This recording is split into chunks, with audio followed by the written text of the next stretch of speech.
como é que surge, assim, mais atrás, quando o moleque, essa paixão pelo Vasco, assim? Como é que isso foi por causa dos seus pais, do seu pai?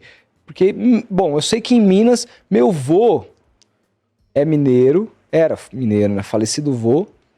E ele, enquanto morava em Minas, no interior de Minas, ele torcia também pelo Vasco.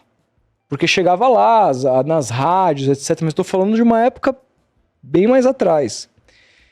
Ele se torna santista quando ele vem para São Paulo e ele começa a frequentar o Pacaembu, aí toma nota do time do Pelé, aquela coisa toda, virou santista. Não tem como, né? Não tem como. Pelé, que era Vasco. Que era Vasco. Que era Vasco. Todo mundo é Vasco. Todo mundo é Vasco. Eu falo. Todo mundo tem Cara, eu falo, aqui, ó, verdão, mas se eu não fosse palmeirense, seria vascaíno, porque era o time quando eu cresci vendo futebol ali nos anos 90, no final dos anos 90, que eu tinha medo do Vasco, cara. Aí é a união sinistra. É, a união sinistra. Eu tinha medo, cara, eu tinha medo. Eu olhava o Vasco assim, lembro do meu pai falando em 99, pô, esse time do Vasco vai ser o mais difícil na Libertadores. Eu olhando assim, o Palmeiras vai e passa do Vasco. Eu falei, caralho. Aí depois toma a virada em 2000. Enfim, puta time, cara. Puta história. É. E aí, é a história mais bonita do futebol brasileiro, de clubes. Uma das. E aí, como é que surge essa paixão pelo Vasco? Então, todo mundo pergunta, pô, mas você é mineiro e vascaíno? Eu achava que você era galo, velho. Não sou galo. Achava, velho. E me perguntam isso também. Pô, mas você nunca torceu pros times de lá? Cara, não, e primeiro, né, a família do meu pai é do interior de Minas, uma cidade chamada Tocantins, fica perto ali de Ubá, Juiz de Fora, que é na zona da mata, uma região que tem muita influência do Rio de Janeiro, até pela proximidade, é mais próximo, né, no Rio de Janeiro, a capital, do que Belo Horizonte. E essa influência grande do Rio fez com que a família do meu pai, maioria vascaínos, tem um outro ali flamenguista que se desviaram, mas é uma família de vascaínos e essa paixão foi herdada, né? Meu pai ali vascaíno, e meu pai mesmo se mudando para BH, porque alguns tios também, irmãos do meu pai, acabaram se mudando também para BH, mas ele sempre continuou vascaíno. E os irmãos dele passaram a torcer pelo Cruzeiro, ele se manteve vascaíno, eu também. E eu lembro, cara, de ir no Mineirão, Independência, sempre como visitante, e a gente era muito pé frio. Muito pé frio. Nessa época do Vasco, anos 90, ainda mais no fim dos anos 90, o Vasco muito bem. E, cara, a gente só perdia, só pancada, ia no Mineirão e, cara, chegou eu, adulto, meu pai e eu, nós nunca tínhamos visto o Vasco ganhar. Caralho. Em loco, né, assistindo o jogo do estádio. Nunca. Até que em 2017, eu já na ESPN, já falei, pai, vamos no jogo. Era Cruzeiro e Vasco, o Vasco com chance de ir para Libertadores. Aí a gente já foi, aquele jeitão desacreditado ali, vai ser mais. O Vasco ganhou. Gol do Paulão de cabeça, foi a primeira e única vitória do Vasco, a gente como visitante. Depois fui em São Januário várias vezes, tal, Maracanã, mas em Minas assistindo o Vasco lá e, cara, não ganhava nem do América. A gente em jogo contra o América e perdia. Cara, qual que é seu sonho como um vascaíno, assim? Pergunto isso porque ontem eu tava conversando com uma amiga minha, carioca, ela, eu tô radiante, ela é botafoguense, ela, eu tô radiante, eu não consigo acreditar nisso que eu tô vivendo. Há 3 anos o meu time tava falindo, pré-falimentar, ele quase... E eu vejo, assim, dos vascaínos que ficou um gosto amargo por conta dessa SAF que veio agora e todo esse imbróglio que teve e não deu certo. Qual o seu sonho como Vasco? É ver o Vasco ser tipo o que o Botafogo virou hoje, assim, como uma SAF? Cara, eu tô com a camisa do São Paulo, que é um clube de causas, um clube que se define como antifascista, como anticapitalista. Fui lá visitar a sede do São Paulo em Hamburgo, na Alemanha. E, cara, conversando com os torcedores, eles falaram, cara, nós somos muito realizados de torcer por um clube pequeno, mas um clube de lutas, como eles definem o São Paulo. E porque eles falam, a gente tem ideais antes do futebol, a gente torce pelo clube, não pelo resultado. Cara, isso fez muito sentido para mim, por ser torcedor do Vasco. Porque, como você falou, o Vasco tem uma história de engajamento antirracista, o Vasco peitou a liga ali em 1924 para ter seus jogadores negros em campo.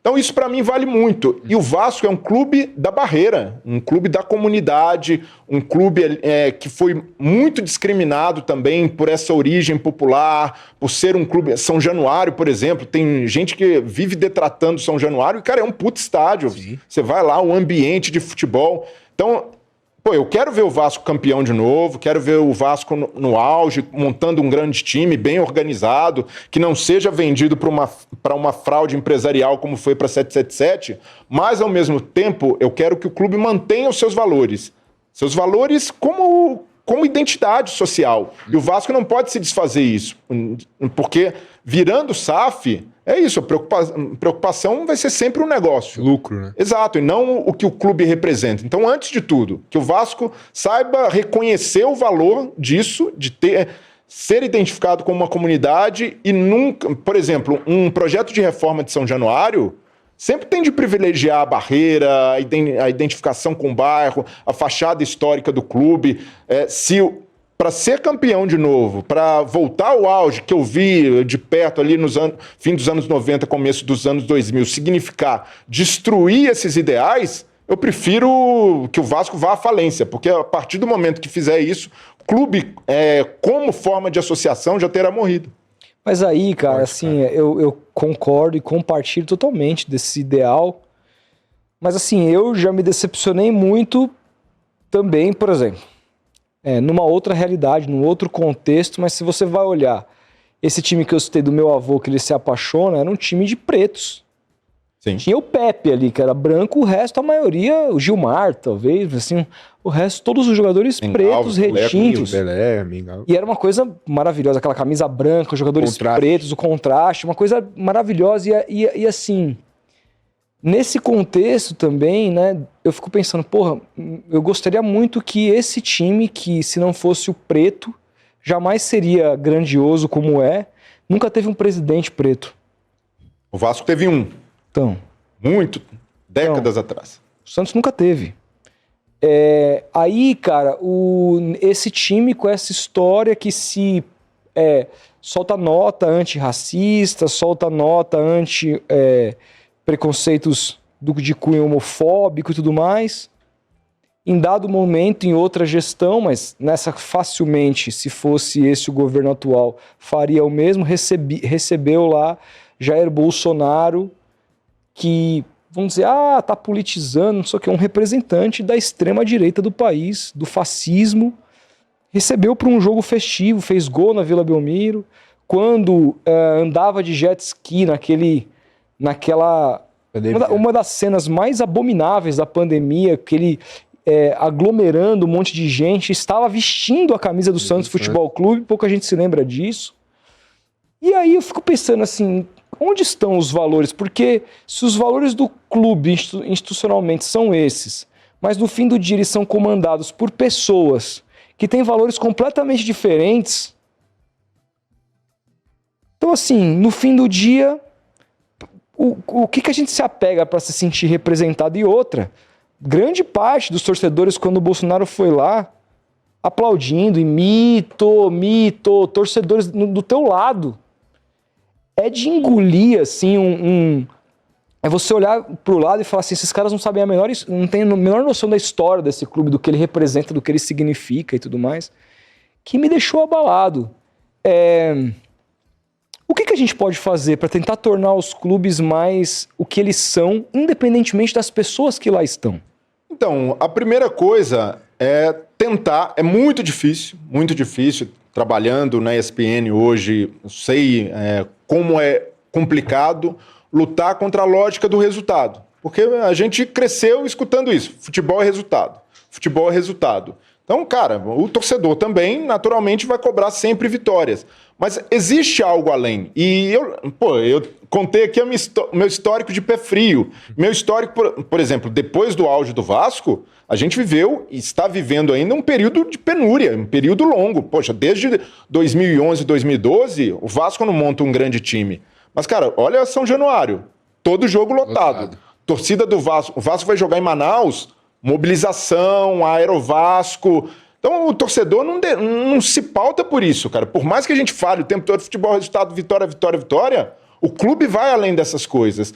E é preciso frisar, valores são coisas diferentes de posição política e posição partidária. E eu sei que essas coisas se misturam, ao assumir determinados valores, o clube adota uma posição política, mas o Vasco, por exemplo, não pode se associar ou não pode ter uma postura que não seja antirracista, para respeitar a sua história. E o torcedor do Vasco passou a se identificar com isso. Mesmo os torcedores do Vasco que votam no Bolsonaro têm essa postura. O Pedrinho, por exemplo, quando assumiu o Vasco, contratou um influenciador conhecido aí por posições ali bem intolerantes, um cara machista, reaça pra caramba, já teve até comentários racistas. O torcedor viu, pô, contratou esse cara? Não, peraí, tá errado. Fez uma mobilização, o Pedrinho desfez a contratação. Então, isso mostra uma maturidade também. E a partir do momento. Vai além da política partidária, com relação. Muito além, cara. E até essa. Pô, a gente não pode ficar preso também a essa coisa de Bolsonaro, de essa polarização política. O mundo vai muito além disso. E eu, por exemplo, venho de um lugar de periferia, a família da minha mãe ali de origem periférica de uma grande cidade, a família do meu pai do interior, uma família que mora até hoje na zona rural, muito religiosa. Então, na minha família, por exemplo, pô, eu sou minoria como alguém de esquerda. A maioria ali votou no Bolsonaro. Mas eu nunca, em momento algum desse processo de acirramento político no país, nunca briguei com ninguém. Nunca desfiz amizade. Por Natal, a gente conversa numa boa. Porque eles podem votar no Bolsonaro, se identificar com eles, mas eles não são racistas, eles não são fascistas, eles não querem a eliminação de ninguém. Preconceitos arraigados ali eles têm, mas não é essa coisa como o que o Bolsonaro representa. Então, é preciso separar isso também, porque até se for em torcida de clube, poxa, vai ter bolsonarista, vai ter lulista, gente de esquerda, de direita, mas nós podemos encontrar um lugar comum no meio desses valores. Pô, contra o racismo? Pô, eu voto no Bolsonaro, mas sou contra o racismo também. Pô, então estamos juntos nessa luta e o nosso clube nos une nesse ideal. Então, e eu vejo que os clubes fazem pouco por isso, por esse medo de se comprometer com alguma causa. Pô, que legal que o Vasco tem essa história. Ele precisa assumir isso cada vez mais, até para que seus torcedores sejam conscientes e a gente caminhe ali num sentido de encontrar valor. E hoje, por exemplo, se posicionar politicamente tem um ônus, mas ao mesmo tempo mostra para as marcas, por exemplo, que esse clube tem os seus ideais. Isso passou a ser valorizado. Sim. Há marcas que querem se associar sem dúvida com clubes que se posicionam, que tem... Então, o São Paulo, por exemplo, por mais que seja anticapitalista, virou uma grife. Todo mundo quer ter uma camisa do São Paulo para vestir esses ideais. Sim. Então, eu sinto falta aqui no Brasil de clubes que assumam ideais sociais, que é muito diferente de ideal partidário, ideal político, assim como as pessoas entendem aqui no Brasil.